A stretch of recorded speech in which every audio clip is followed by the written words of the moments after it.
Okay, Well, all set. welcome. Great. Well, welcome everyone to our webinar called Study Habits for Connected Learning. We are excited that you're all here. And yeah, so we're going to get going. We are recording this webinar. It'll be archived and folks can view it later or share it with friends. So our plan for today, we've got a little agenda typed up. First, we're going to talk a little bit about what you need for this presentation. Then we're going to introduce ourselves. And then James and I are going to go through a series of tips to help people as they've transitioned to online learning. Then we'll share some resources with you and answer any questions that you've got. So that's our plan. What you need for this presentation, obviously the internet connection, you've already done that, so good job. We would ask that everyone mute their audio. I think most people have already done that. You're welcome to mute your video if you'd like. You can also leave it up so we can see your smiling face. It's totally up to you. Throughout this presentation, we'll have a couple of little activities where we're going to use the chat function. And so to find that, if you go down to the bottom of your screen and press the big chat button, a little screen will pop up, and that's where you can type in any sort of answers that you've, to any questions that we pose. Also in the chat function, there's a way to click on it and just to send a message to me or to James if there's any issues. My name is Brian. I'll introduce myself in a minute. But if there's any issues with your sound or with your video, you can type in there and we can help you out with that.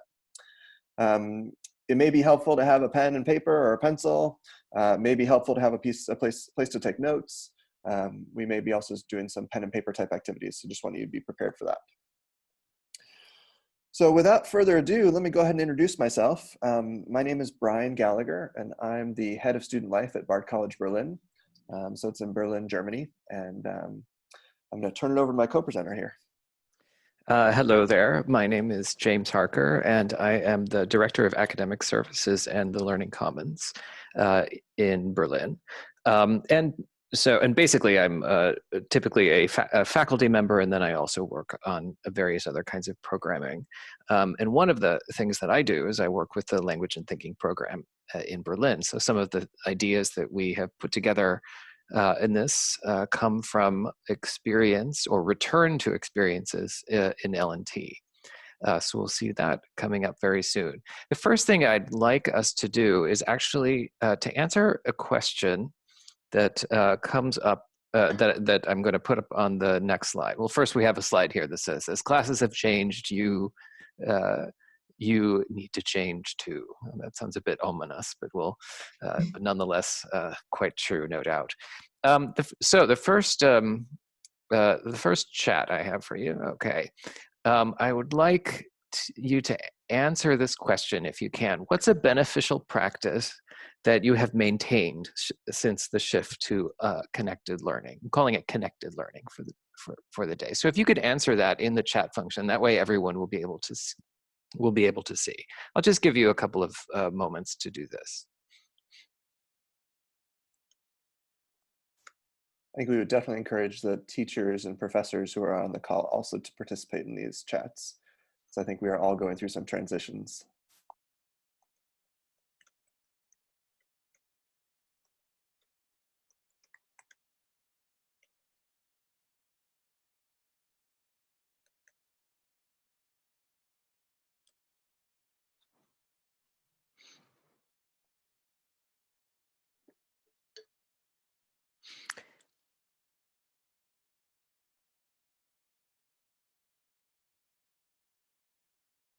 Okay, so we're starting to get some answers, some positive things. We have keeping up with running every day, maintaining classes. Quite a number of the classes are scheduled for the same time, both on our campus and in other places. We have getting lots of things about regularity. Keeping to a schedule, a writing room, sticking to an initial outline. This is great. Office hours, keeping to office hours. Okay, these are really helpful to get a sense of the kinds of things that you were doing before and you're still able to do under these new circumstances. A second chat question for you that you can enter into the chat function. What's a new beneficial practice that you have begun since the shift to connected learning? So something new that you're doing that you didn't do before.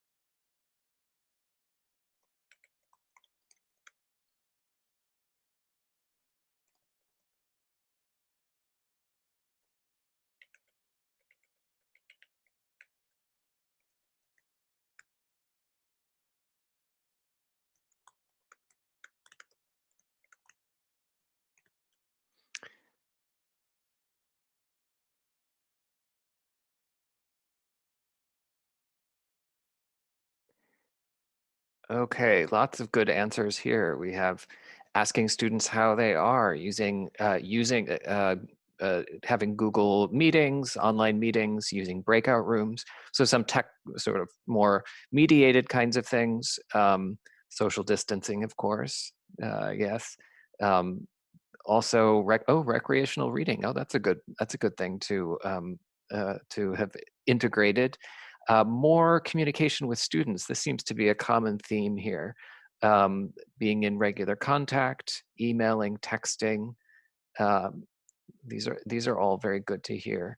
Different kinds of activities using Google Chat as a quicker mode. Okay, these are really great to have in mind. And what we'll do for the next couple of minutes is to think through a few more kinds of activities or kinds of organizational tools that you could use. Um, and the first thing I would say overall, so I'll just move to the next slide. Some of these are already things that you might have mentioned, but things that you can do to stay organized. Um, this uh, uh, this new situation that we find ourselves in is a really good time, I think, to start something new in terms of your own time management. So some of the things that we wanted to emphasize here are that this is a particularly good opportunity to start using a calendar or to make make more use of a calendar than you might otherwise have done. If you use here at Bard College Berlin, we tend to use a Google Calendar for everything that happens on our campus.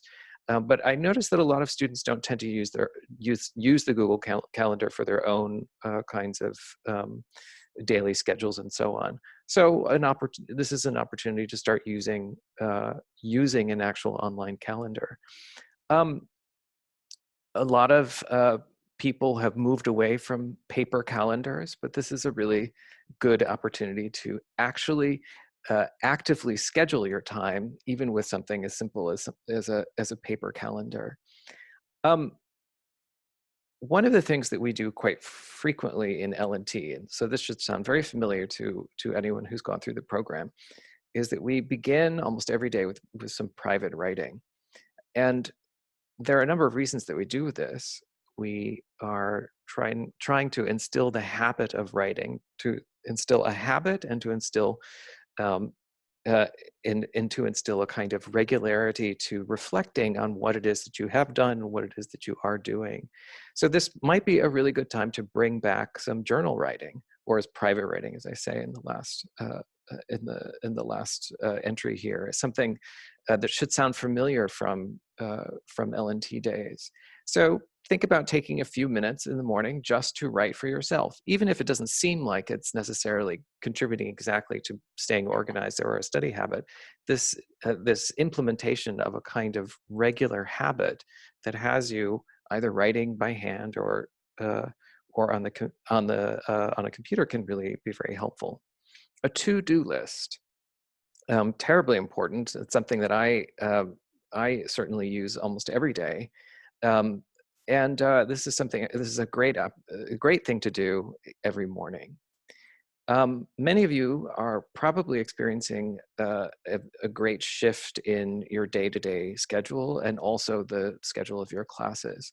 Writing that out and figuring out exactly when you are in each place or when you need to be in each place, uh, virtually that is a great thing to do. But rather than simply letting this sort of happen to you, actually writing out the schedule, posting it next to your laptop or wherever you work can be a really beneficial practice.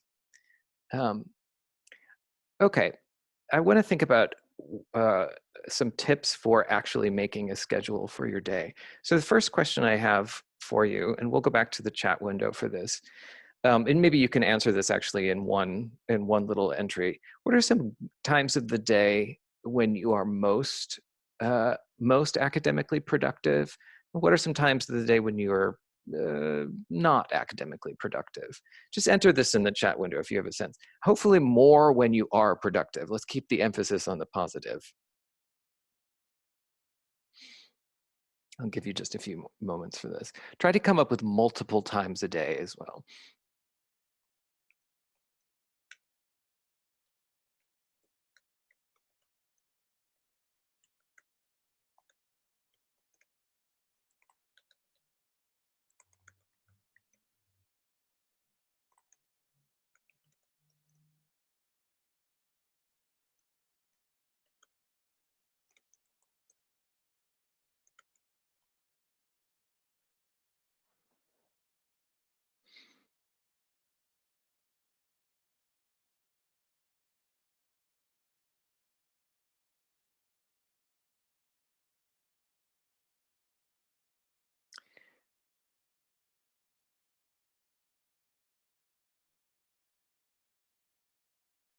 I think morning is winning for productivity. Lots of early morning. Morning is productive. Early in the morning, after the dog. Yeah. Early morning. This is a quite a common one. Oh, we've got one at night, one after 8 p.m., after lunch and at night also in there. So we have some variety to these answers, and that's totally great. After dinner, some after dinner, after 9. Okay, so we have some morning workers, and we have some evening workers. One of the things that I think is most important, and some naps in there too, is most important is just recognizing what are good times of the day for you to work and what are weaker spots. I'm hoping that you can think of a few times or be aware of habits, your own habits or your own obligations that make it possible for you to find a few times in the day that are particularly productive, or a couple of parts of the day where you really know that you're not going to be able to be academically productive, so that you can really think about developing a schedule that works around your own tendencies. I'm just going to move to the next slide here, and setting a schedule. So the first thing that we wanted to say about this is that we really thrive on structure. Probably the most common experience that students and faculty and admin are having in this time is that the structure that we once had doesn't seem to be there anymore, since we're not obligated to go to campus or to go to classes necessarily in exactly the same way, or to go to work in the same way. And I think a quick or a very easy response to that is simply to have the sense that time becomes unstructured for us, or that we are sort of in a passive position with respect to our time. And what we want to think about are ways that we can actively manage our time. And the first thing that I would suggest is creating a schedule that you can actually stick to. Meaning thinking about placing your academic work in the portions of the day for which you are the most productive, allowing yourselves the time off when it makes the most sense for you and your own rhythms to have time that is completely leisure time. Think about scheduling also the non-academic parts of your day, and I think this is one of the perhaps the most helpful thing that we can do in these very strange times. Schedule parts of your day that you wouldn't normally think of to schedule, including time to waste. Scheduling getting dressed, scheduling leaving the home if you can leave the home, scheduling exercise, scheduling chatting with friends or watching TV, or time that might feel like it's waste time, like spending time on social media or whatever it else, reading articles online and so forth. The kinds of things that feel like time is just sort of slipping by. If you can designate a specific time when that's a sort of a reward, that it comes so that comes at a particular comes about not exactly at the same time that your academic work does. Something else that's important: not just keeping a schedule, but looking over the schedule that you have created when the day is over, the week is over, and reflecting on whether you actually were able to maintain it. What do you have to do in order to change your schedule so that you could build one that you can actually stick to? Maybe that means changing the amount of time in a row that you devote to studying, or participating in an asynchronous course, and so on. Making sure that the balance between focus time and leisure time is something that actually you can work with. Okay. Another aspect to all this is figuring out how to stay focused. And one of the biggest tips that James and I were reflecting on is avoiding multitasking. So this slide is really about multitasking. Generally speaking, we are less effective when we multitask. And when we were actually working on these slides and I was typing them in, this particular slide, I was actually juggling an email, and I was doing this, and I was also trying to text with my wife. And I put everything down and started laughing because I was multitasking as I was writing a slide that literally said we are less effective when we're multitasking. It's very true. Assignments take longer. We're more apt to making mistakes when we're multitasking. And when we're studying, trying to absorb new material, or if we're reading and we're trying to really reflect on the reading, we remember less of the material that we're engaging with when we're multitasking and juggling multiple things. So the tips that we have to avoid multitasking is really just focusing on one thing at a time. And one of the things that we were reading about was this idea of micro sessions and this Pomodoro method. I'll skip ahead a little bit there. So the Pomodoro method is it's this technique of keeping track of time, and where you work really intently on one thing for 20 minutes, and then you take a 5-minute break. And there are actually apps on the mobile devices where you can download the Pomodoro app. I just use a regular timer when I do this. And I was telling James when we were talking about this, that this is actually what I used to use all the time when I did homework, and I still use it now when I'm doing house chores. 20 minutes of work, 5 minutes of break, and then 20 more minutes of work and 5 minutes of break. And obviously, if you're really, really working well and it's going well and you want to keep going through that break, of course you can do that. There's no hard rule there. But the idea is that if we work really hard for a period of time and then we can take a little break, it's good to allow our body and our mind to relax. And I think for me, that's when I stand up.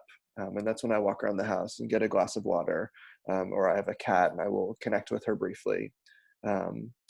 So spelling Pomodoro, and put a link in the chat. Yes, I can do that in a little bit. The other way, of course, of doing it when you're not using the Pomodoro app is just using a timer. So I use a timer on my phone. I used to use a kitchen timer for 25 minutes.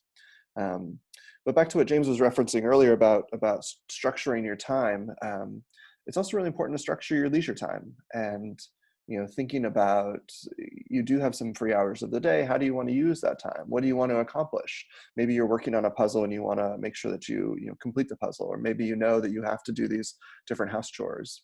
It's about structuring that time as well as structuring your schoolwork time. Another thing that we were thinking about was how we're now about halfway through the semester for most of us. And we've mostly figured out how we're students. And we've got these old strategies that work really well, and maybe you're a person who needs to study in a coffee shop, or maybe you're a person who studies in the library, and that's your zone. It's important to be able to figure out how to do that now in this new environment. James, you want to go to the next slide? So if you are someone who usually studies in a coffee shop or a library, really reflect and think about, what is it about being in the library or being in the coffee shop that works for you? And how can you duplicate it in your current environment? Since most of us can't go to libraries or can't go to coffee shops right now. In a coffee shop, is it the excess noise in the background? Well, maybe you can figure out a way to generate some noise while you're studying. Is it the odor of coffee that just really gets you studying? Great, brew some coffee, let it sit there. Is it the idea that you have gotten dressed and had to go outside in order to get to a place in order to study?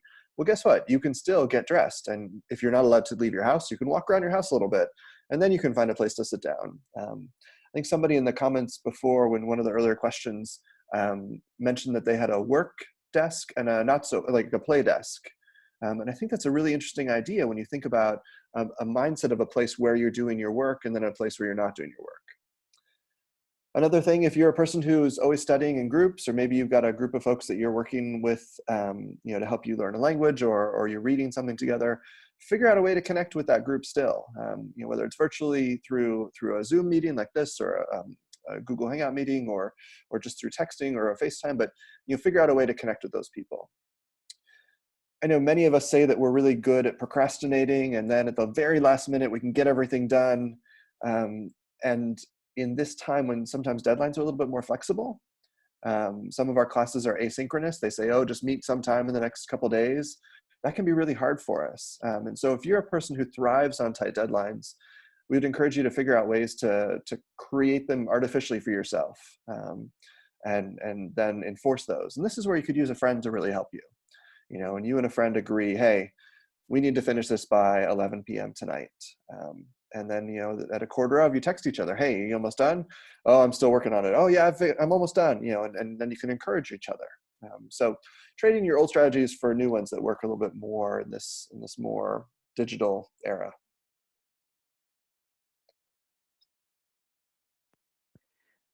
This next slide is about engaging with video or asynchronous classes. So many of you are, in fact, really all of you who are students will have some combination of live sessions, and I imagine that most of you have some asynchronous or video recorded material that you'll be watching separate from the live sessions of your class. So this slide is just some tips for engaging with those video or asynchronous classes. And this is just building on what Brian was just talking about creating a distraction-free environment for yourself. Close the rest of your distracting tabs and apps and so forth on your computer or tablet or whatever it is that you're using to watch along. Put away other screens for an amount of time that you can actually sustain. And I really mean even the phone. If you know that you're not going to be able to stay away from your phone for more than 20 minutes, then decide that you're going to set it aside for 20 minutes, and then that's as much as you watch, and then you take a break and you move on. If it's 10 minutes, start with 10 minutes, but really see what you can do to keep everything else out of the picture except what it is that you're focusing on for the amount of time that you can do that. Remember LNT, where a lot of the writing prompts were as short as 3 to 5 minutes. If that's where you need to start, then start there, and you can work your way up as you develop your attention span or the ability to focus on a particular type of medium, like a session of a class that you're watching. If you are about to watch a class or a video that's associated with your classes, I think a real habit that many of us have is simply to turn it on and to watch along in a bit of a passive mode. And so what I'd suggest is really thinking about what happens before you watch the video, what happens as you're watching it, and what you do immediately afterward, and to really think of those as three essential components of the overall learning experience. And the first thing I would suggest is, before you watch, take 3 or 5 minutes to write down what you expect out of the session. You probably already know what the topic is, but what do you specifically think you're going to learn, or what is it that you're interested in learning? And you'll be able to, if you kind of begin with what your expectations are, you'll be able to think about the session that you're watching with respect to those expectations. When you're watching a session, take notes. Start and stop as you need to. This is one of the advantages of working with something that's asynchronous. It also keeps you from falling into a merely passive receiver kind of mode. If you're starting and stopping as you need to so that you can slow down, take some notes on some material, you're really essentially engaging with it to a certain degree. Watch recordings at normal speed. Sometimes for efficiency's sake, people try to watch them at time and a half or something like that, but we are not equipped to do this. We don't process all that well. One of the most important things that I think people tend to skip over, but that is nonetheless really important, is after you're finished with a session, take another 3 or 5 minutes to summarize what it is that you have learned. And this is also a great thing to do with any kind of a class, but to actually do that last bit of work, what we used to call a process write in L&T, to think about what it is that you have done, what are the key elements that that became clear to you, or what do you still need to work on. Though if you do that in the couple of minutes after a session, rather than perhaps coming back to it a couple of weeks later, it will really kind of bring the whole experience full circle. So one of the things that we did in the classroom, and now we're doing not in the classroom, is working in teams or working in groups. And I think for some of us, this can be quite a challenge. And so we wanted to put out some tips for this. Most of these tips actually work also in-person groups and in-person teams, but it also works remotely. The biggest tip that we have is just to communicate, and to figure out how you as a group need to communicate. And both that's how you as a person need to communicate, but also how your group needs to communicate or your team needs to communicate. That could be that you're using Zoom or some sort of video call. It could be that maybe you have a shared Google Doc or a shared space where you can all take notes together, or you can make deadlines for yourselves and have a place that you're keeping that. But communication is really important, and part of the communication is talking about how you do work and not procrastinating, and making realistic deadlines and expectations and timelines for yourself, and really communicating, okay, when are we going to get these things done, and when can I actually get this piece done? And figuring out what is my responsibility versus what is someone else's responsibility, and how can we match up those timelines. Of course, what makes this tricky can be the time zones. I know on this call we have somebody in Singapore and people in the US. I mean, that's 12 or 13 hours time difference.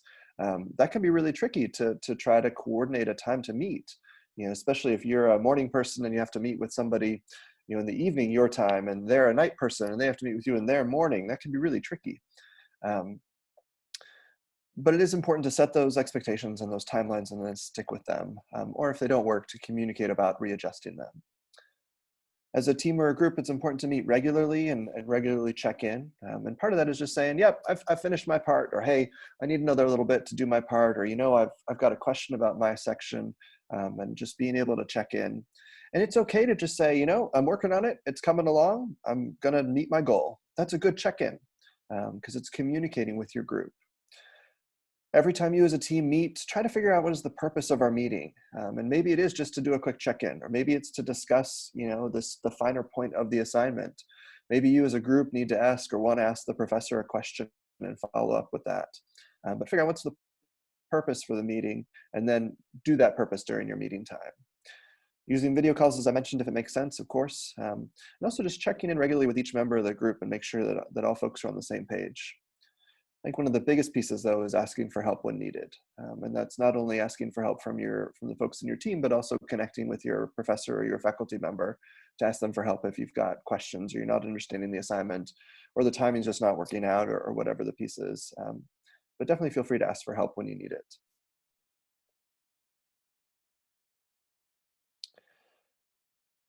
Kind of related to the teams, but more just thinking holistically, and I'm sure many of you have already heard about this, in different other ways that I know each of our schools are reaching out to our students and our faculty and staff, is just encouraging you to stay connected. When we are isolated in our houses or in our apartments, some of us have not gotten our bodies outside in a couple days or a week or two. Most of us, more importantly, are just not seeing our friends. One of the things that I really appreciate about being a member of the Bard College Berlin community is we have a common lunch dining room where I see faculty, staff, and students almost every day. And part of it is just that smile across the room. Oh yeah, hey, how's it going? We don't sit down and have a long conversation where we're pouring our hearts out. No, just a quick wave.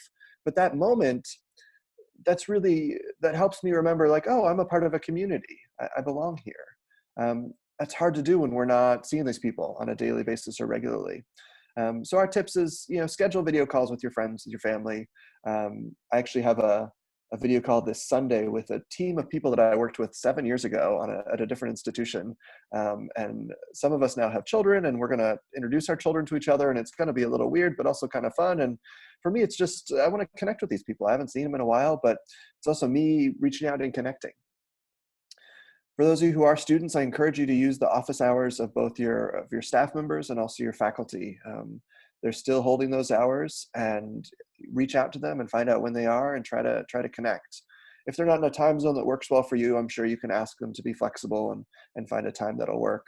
I know myself have gotten on the video call with students as early as 7 o'clock my time and as late as 9:30 in the evening my time, to just to connect and to answer questions and to help folks connect. So we as staff are willing to do that. And I know James as faculty are also willing to open up our office hours and connect with folks. So these are some of the Bard College Berlin resources. I think many of these are also true at your institutions, but we just wanted to share them. So we have student tutors on our campus. There are writing tutors available, math tutors, and other language tutors. I would imagine many of your schools have something similar. Our writing tutors, for example, are holding virtual online office hours and are also willing to schedule appointments with students. As I mentioned before, your faculty office hours are a great resource for you to connect with them, to ask questions, and to continue to develop and build relationships with them. Many of our students across the network have academic advisors. These are also people that you can reach out and connect with, and ask questions of, and just to reground yourself in your academics, to have that conversation. And finally, the administrations are all still working. Your student life staff at BCB, the civic engagement staff at many of our institutions are all still working, and we're here for you, and we're happy to connect. So these are great resources that you have access to, and we encourage you to use them.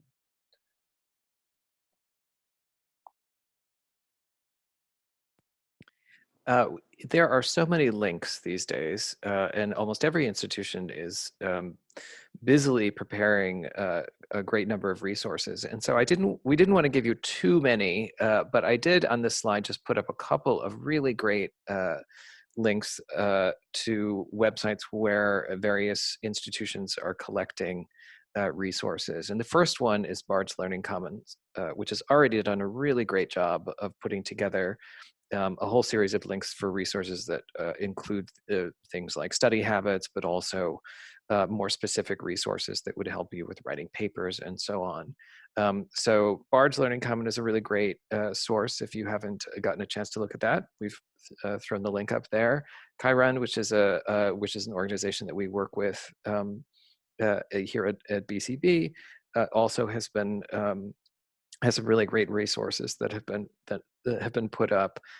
Purdue and Michigan also have a couple of great pamphlets, one of which we looked at and used extensively as we were thinking about what to present today. So these and many other sources can be easily found, and I would encourage taking a look at them.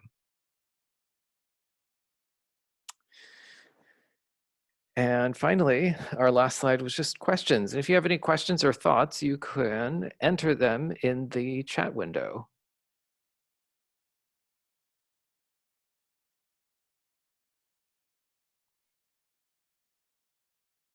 And we'll definitely wait around for a minute while people are typing questions. But for those of you not typing, I just want to thank you for attending the webinar and checking in with us.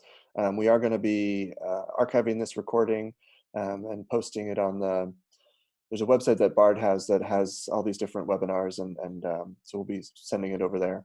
But we do thank you all for coming out and connecting. And like I said, we're going to wait a moment for any questions that pop up.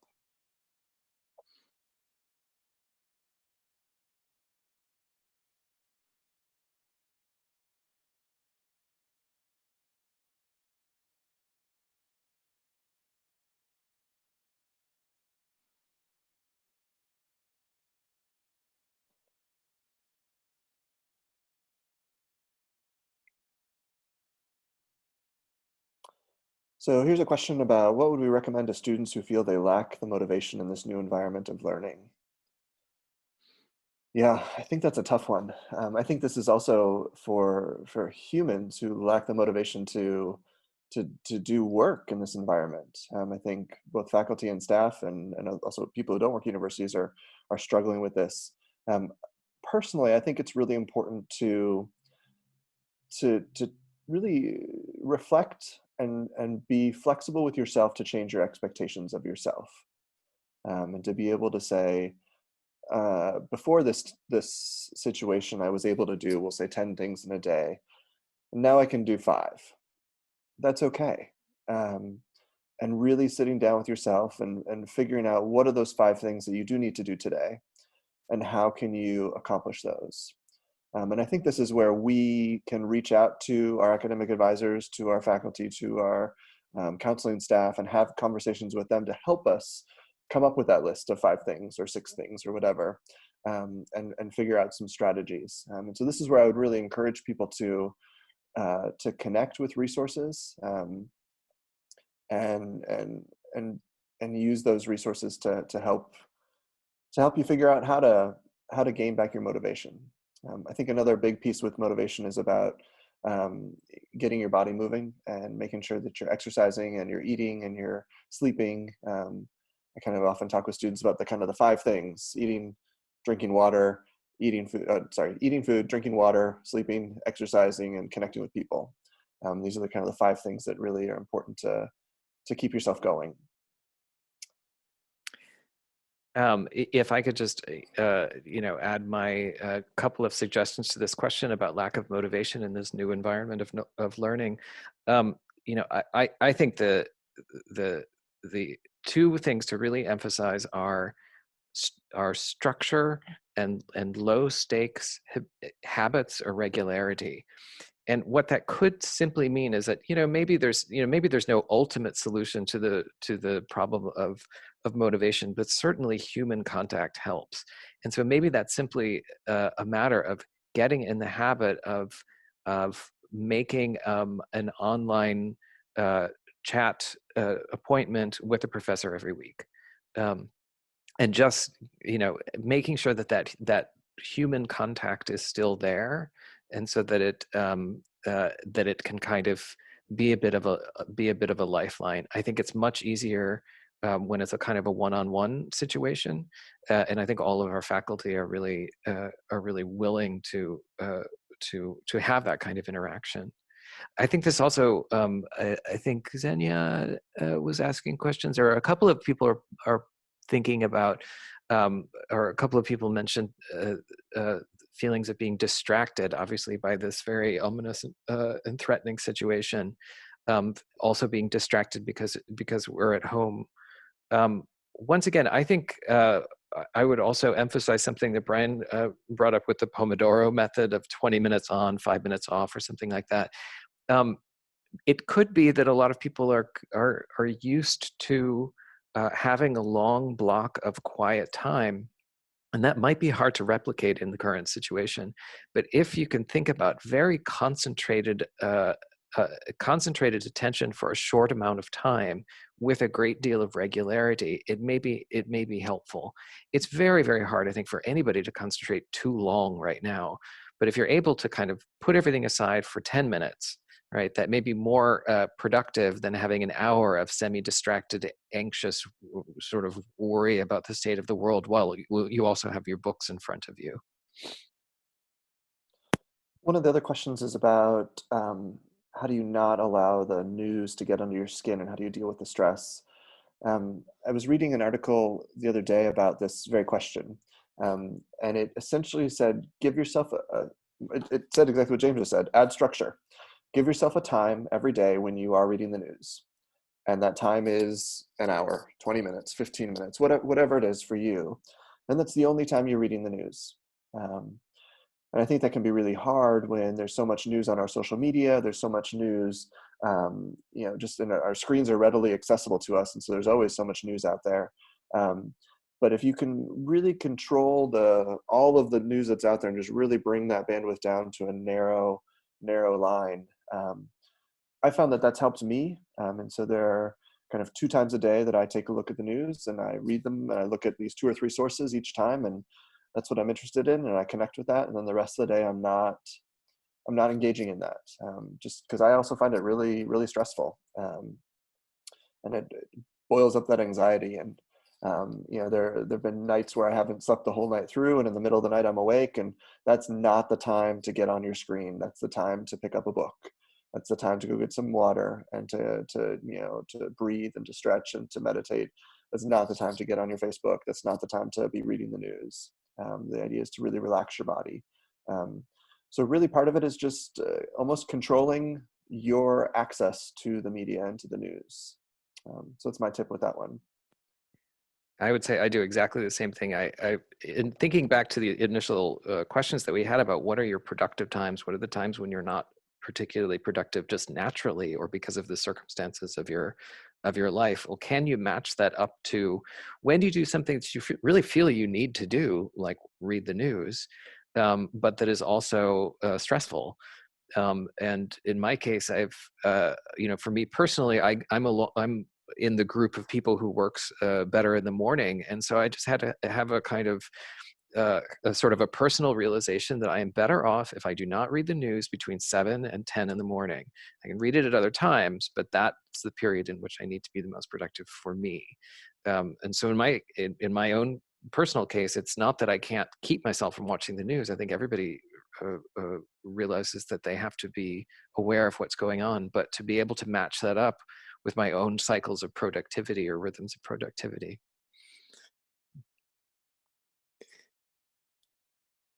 So at this point, I think we're pretty good. James, is there anything else? Um, I don't think so. Well, I'd like to thank everyone for participating, and we're going to put this recording up with all of the network resources, and we hope for more engagement and contact as we proceed into these uncharted waters. Okay, thanks everyone. Thank you. Bye-bye. Right. Thank you. Yep. James, you want to stop the recording? Yes.